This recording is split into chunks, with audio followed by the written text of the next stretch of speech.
As any true fan knows, Back to the Future 2 took place in 2015, which caused many of us to sit back and wonder if the future had indeed already arrived. Hoverboards aren't quite a thing yet, and, well, flying cars, forget about it. But now that we've reached 2016, we have one eerily futuristic system that's now available to have in our homes. We're talking, of course, about virtual reality gaming. I'm Brittani with Leaderboard, and we're here to prepare you for the HTC Vive, a VR system so advanced it does Back to the Future proud. Have you already got yours? Are you still on the fence? We've got something for everyone as we count down the 107 facts that you should know about HTC Vive. Let's get started.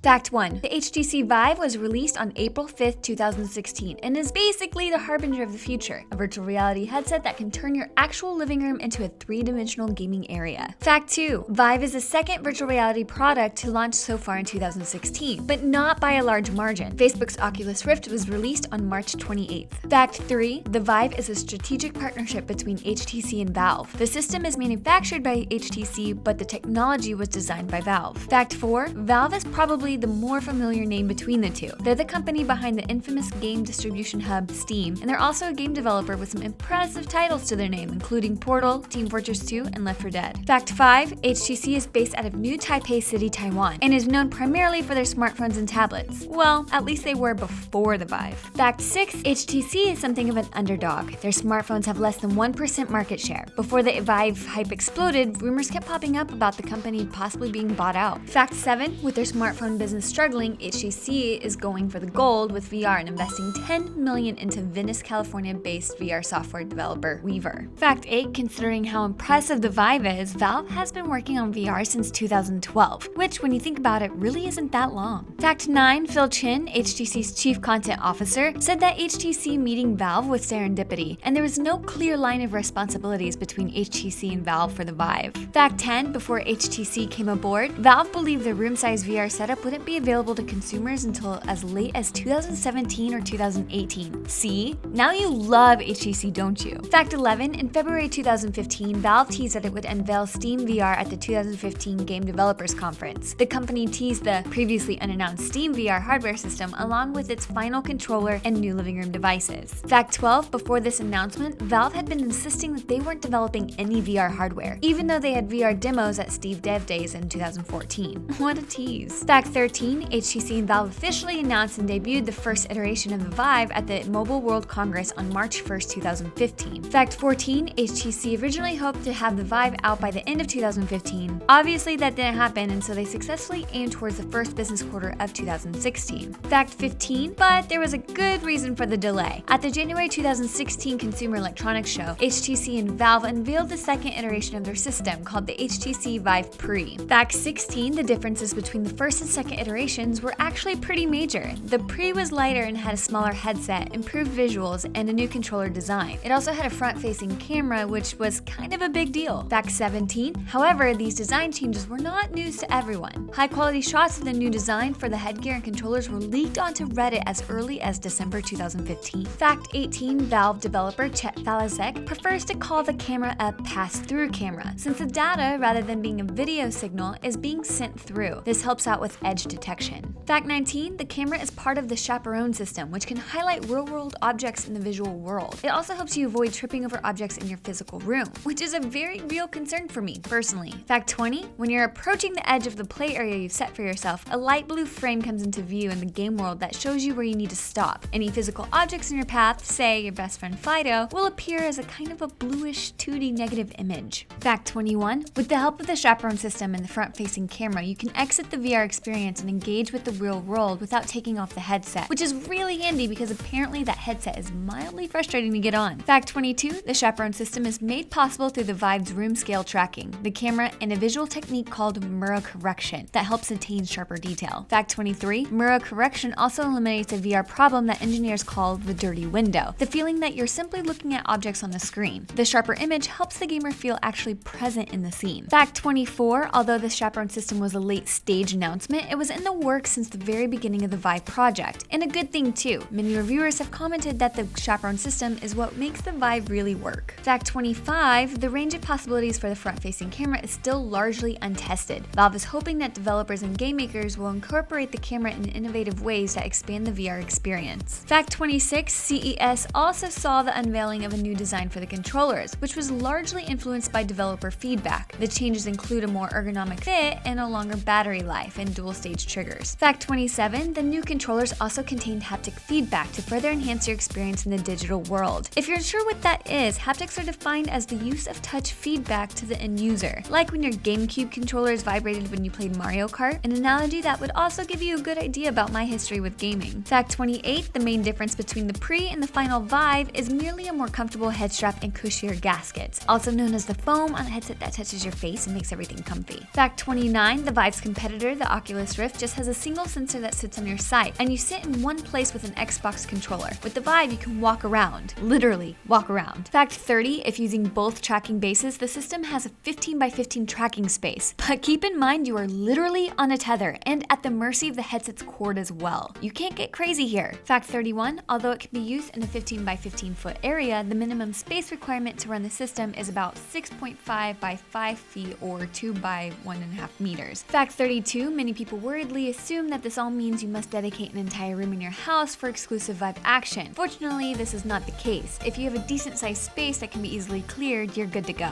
Fact 33, the team behind the Vive have worked painstakingly so that the lights and reflective surfaces won't be much of an issue while you play. Fact 34, the Vive uses the revolutionary lighthouse tracking system, which is essentially two bases emitting pulsed lasers, which are wireless and only require power cables. Fact 35, if you just stood still, the field of vision for the Vive within the headset itself is 110 degrees, but 37 different sensors inside the headset allow 360-degree room scale tracking. Fact 36, the types of sensors in the headset include an accelerometer, a gyro sensor, a laser position sensor, and plenty of photo sensors, all of which work together to tell the lighthouse tracking system the position of your head. Fact 37, long complicated story short, the Vive's lighthouse tracking system works by filling a room with non-visible light. It flashes and then the headset basically counts down until it's hit by a laser beam, where on the headset the light hits, and when it did, notifies the lighthouse of the location. Fact 38, still skeptical? The tracker lighthouse bases have a precision of less than a millimeter. Fact 39, however, you will have to mount the lighthouse system in opposite corners of your playing room. If you can't mount them on the wall, the bases are compatible with standard tripod mounts, a relief to all of us renting apartments from eagle-eyed landlords. Fact 40, earlier versions of the lighthouse system vibrated a lot, which we imagine would be pretty distracting. The final version contains little spinning motors, making the overall system quieter. Fact 41, the Vive's field of view is somewhat different than the Oculus Rift's. It's a different shape and includes more vertical shapes. PC Gamer likened the window to an old oval diving mask. Fact 42, it uses screens using OLED display at a total resolution of 2160 by 1200. OLEDs are basically a thin light emitting panels which create brighter, more efficient images. Fact 43, the screen resolution is 1080 by 1200 per eye, which is pretty dang high. Past headsets have run across a pixel density issue that caused a kind of screen door effect, but this problem is now basically solved. Fact 44, the Vive has a refresh rate of 90 Hz, which eliminates any feelings of motion sickness that would cause you to lose your lunch all over your living room. Fact 45, similar to the Rift, the Vive incorporates a pair of Fresnel lenses, a thin light piece of plastic utilized in mini magnifiers. The Fresnel lenses warp the 2D screen into a 3D image, which unfortunately sometimes results in a shimmering effect, but still, it's 3D. Fact 46, if you wear glasses, the Vive allows you to increase the lens distance further from your face, as well as the distance between the eye lenses themselves. There's even a little slot in space for your specs to rest. Fact 47, the Vive comes with interchangeable foam inserts and nose gaskets, so that the headset can fit comfortably on just about anybody. Fact 48, the headset weighs about 1.22 pounds, 555 grams to be exact, 85 grams heavier than the Oculus Rift. Fact 49, to the relief of all, the Vive includes a built-in microphone. Fact 50, the microphone wasn't always there, but the capability was. Earlier developer kits were compatible with USB microphones. Fact 51, despite coming with a microphone, the Vive does not contain built-in microphones or a stereo of some sort. Instead, there's a good old 3.5mm plug where you can plug in your own headphones or the earbuds HTC kindly packs in with the Vive. Fact 52, two handheld controllers further connect you with the virtual world. As far as standard button mashing goes, the controllers have a trackpad and dual-stage trigger. Fact 53, yet the actual physical movement of the controllers can also be used in gameplay. 33 different sensors between the two controllers contribute to accurate motion tracking. Fact 54, the nifty little hoop in the controllers is to help prevent occlusion. Basically, they enable the controllers to overlap with one another without losing their ability to be tracked. Fact 55, the handheld controllers are charged via a micro USB port on the base. Once charged, HTC claims the controllers can run a little over 4 hours of use. If this sounds like a short amount of time, consider that playing any more than 4 straight hours of a VR game could possibly result in VR taking over your life. It would be like living in Ready Player One. Fact 56, despite all that jargon, there's evidence that 4 hours may be a conservative estimate. One reviewer said that he ended up getting between 6 and 7 hours of uncharged playtime in the span of over 3 days. Fact 57, the Vive has optional smartphone integration. It can connect wirelessly to your phone to receive notifications, calls, and etc. Now you can be distracted from the digital world by the digital world. Fact 58, one of the biggest issues with the Vive is the cord, which is difficult not to stumble on a few times. Mercifully, a few companies are already working on backpacks to handle the headset cord issue. Fact 59, Mac gamers can breathe a sigh of relief. HTC has said that they are determined to make sure that the Vive and SteamVR can run on Microsoft Windows OS X and Linux. Fact 60, however, that point may be further in the future than HTC desired. Initial impressions upon its release indicate that you really need a powerful PC to play the darn thing at all. The Vive's competitor, the Oculus Rift, has said that Apple doesn't have a powerful enough graphics hardware to even warrant trying to make Mac software right now. Fact 61, if any PC gamers are concerned whether or not their operating system will be able to sustain the Vive's nail-bitingly high demands, HTC has released a software tool that allows you to easily test if you need a new graphics card, additional memory, or an entirely new PC. We certainly hope it's not the latter. Fact 62, in March, Valve started beta tests on a desktop theater mode, which would enable you to play non-VR games on your Vive. Fact 63, Vive is powered by SteamVR, an extension of Valve's game distribution platform that was ironically developed for the Oculus Rift DK2. On the plus side, this means there's already an impressive library of games available from the get-go. Fact 64, Gabe Newell of Valve said that the Vive is not tied to Steam, and on the other hand, he confirmed that Steam is not tied to the Vive, and will likely sell games for other VR systems. Fact 65, Valve brought game developers into the process as early as 2014. The initial group of developers were supplied with the latest updates of the system, and Valve worked with them to create games that utilize the Vive to its fullest potential. For example, in the game Vanishing Realms, you don't button mash to activate your sword, you simply just swing the controller. Fact 66, Valve wanted the list of titles upon release to come about organically. Unlike the Rift, they never wanted to set a portfolio of games to be available upon release, but instead just left the door open to different developers. Fact 67, Valve released its Open VR software development kit in 2015 with an eye on hardware makers who want to incorporate Open VR technology into their own devices. This also means Valve's SteamVR software doesn't only work on the Vive. Fact 68, HTC also distributed 7,000 Vive Pres to developers early on in 2016, showing even more initiative to garner as many partners as they possibly can. Fact 69, even before this massive Vive export, HTC was already working with more than 1,000 developers in 2015. Fact 70, one reason for this extensive outreach is that both Valve and HTC place the utmost importance on ensuring developers aren't left in the dust during the growth of VR. Both companies are actively funding development and want to make sure fellow developers succeed. Fact 71, Epic Games announced its support of the system, meaning the Unreal 4 engine can be used to create content for the system. Fact 72, the free 3D game engine JMonkey Engine has also developed software to develop games and apps on the OpenVR. Fact 73, popular game engine Unity announced as early as February that it would have native support for the HTC Vive as well as the SteamVR, but Oculus also partners with Unity, so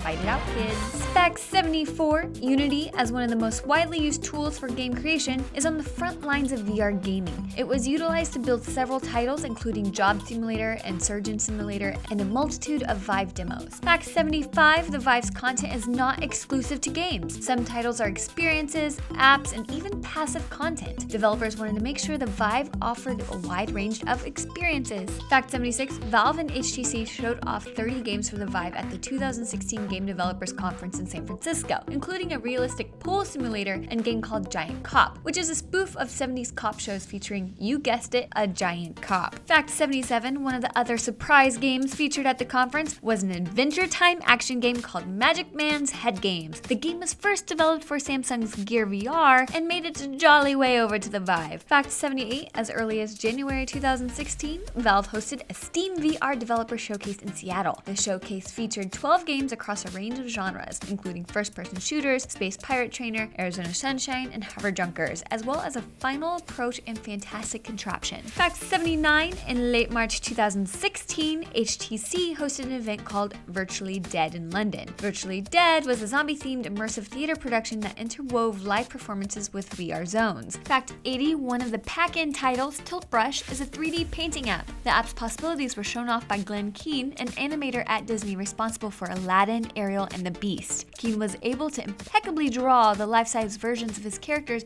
in 3D dimensional space on only his second interaction with the app. Fact 81, Tilt Brush has another amazing feature. It enables you to actually walk around what you just drew as if they were actually three-dimensional. Keane said it made what was already happening in his head a very tangible and practical thing. Fact 82, another pack-in title is Job Simulator, a delightfully tongue-in-cheek game where robot overlords from the future give you an inaccurate depiction of what work was like in the good old days. The game designers were initially just fascinated that you could actually pick up items. Fact 83, one of the most anticipated games for the Vive is Budget Cuts, a stealth game that's drawing comparisons to Portal. The two-man team that built the game wanted to avoid any kind of acceleration so that the players wouldn't feel motion sickness from basic gameplay. Instead, when you translocate, you're basically just changing what you're seeing. Fact 84, another game causing a lot of hype is Stress Level 0 Hover Junkers, a multiplayer first-person shooter. The company's co-founder has said that the game is more like paintball or laser tag than a first-person shooter. Considering that the reviewer was at one point laying flat on the ground to line up a shot, I'm inclined to believe him. Fact 85, in Hover Junkers, you can move around your hover ship in the physical space of your room, as well as move your hover ship around the virtual world of the game. To avoid ever unpleasant motion sickness,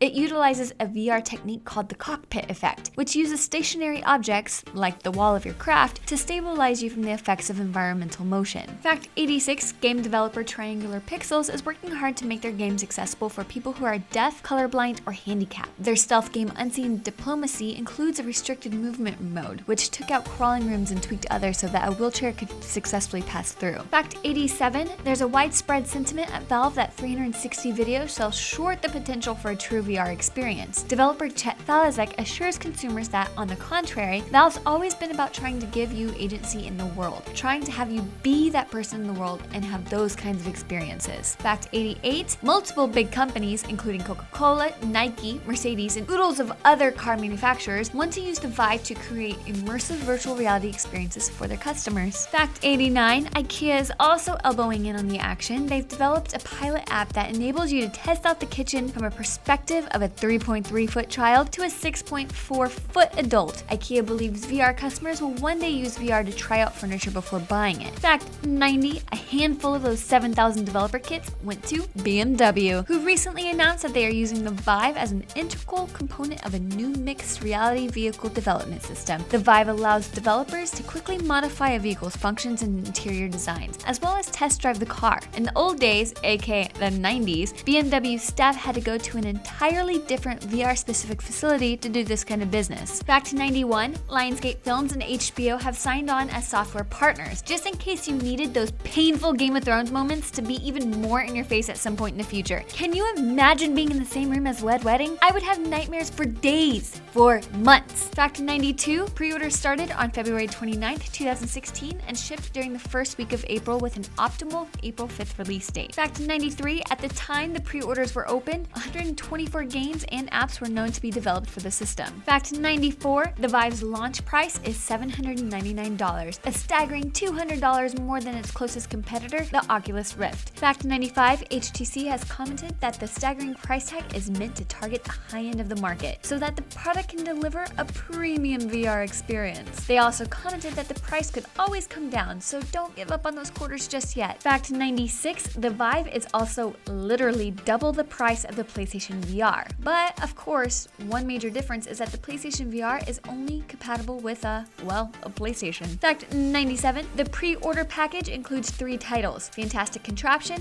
Job Simulator, and Tilt Brush, which are all supposed to be pretty good, so fear not. Fact 98, even if the high price tag didn't scare you off, you are certainly not alone. The Vive's pre-release saw the purchase of over 15,000 sets in less than 10 minutes. Fact 99, the Vive was also available to 24 countries at launch. Residents of the entire continents of Africa, South America, and Antarctica will have to wait for a second. At least the penguins probably don't care. Fact 100, some Vive pre-orders were unexpectedly canceled on April 1st, just on the eve of shipment, causing those affected to rightfully start panicking. An HTC Vive representative assured customers that the cancellations were automatic and spurred by processing issues with banks and such. Fact 101, unfortunately, financial bumps weren't the only shipping problems HTC had on that seminal first week of April. Multiple other complaints about shipping timings have surfaced as well, but HTC has assured customers that their Vives will arrive in the same month their order initially claimed. The Rift is having shipping problems too, in case you were wondering. Fact 102, as of early April, only 3 Microsoft stores in the world had in-store demos of the Vive, so residents of the seemingly random choices of New York City, Bellevue, and Salt Lake City are in luck. Fact 103, however, most of us don't live in New York, Bellevue, or Salt Lake City. Don't worry. The expanding program to 11 more Microsoft stores in the US and 1 in Sydney, Australia, 10 GameStop stores are also jumping in, so residents of Southern California, Florida, and Troy, Michigan can all start getting in line. Fact 104, these demos will be about 10-minute long experiences meant to showcase various Vive games and apps such as Tilt Brush, Job Simulator, The Blue, and Space Pirate Trainer. Fact 105, since the first wave of online pre-orders totally wiped out HTC stock, the delivery of the next wave of Vives isn't expected to be until May or June. Fact 106, all of the in-store demos will give their attendees the opportunity to partake in round 2 of pre-ordering. Fact 107, if you're feeling 100% certain that you want a Vive even without a demo, or you're just too lazy for a road trip, you can also pre-order them online. Thanks for watching 107 facts you should know about HTC Vive. Which VR headset do you want to buy, the Vive or the Oculus Rift? Sound off in the comments, and if you like this video, be sure to check out some of our other 107 fact videos by clicking the annotations or links in the description. We have new videos dropping every week, so let us know what game you want us to cover next, and if you like getting more from your games, subscribe to the Leaderboard where we help you game smarter.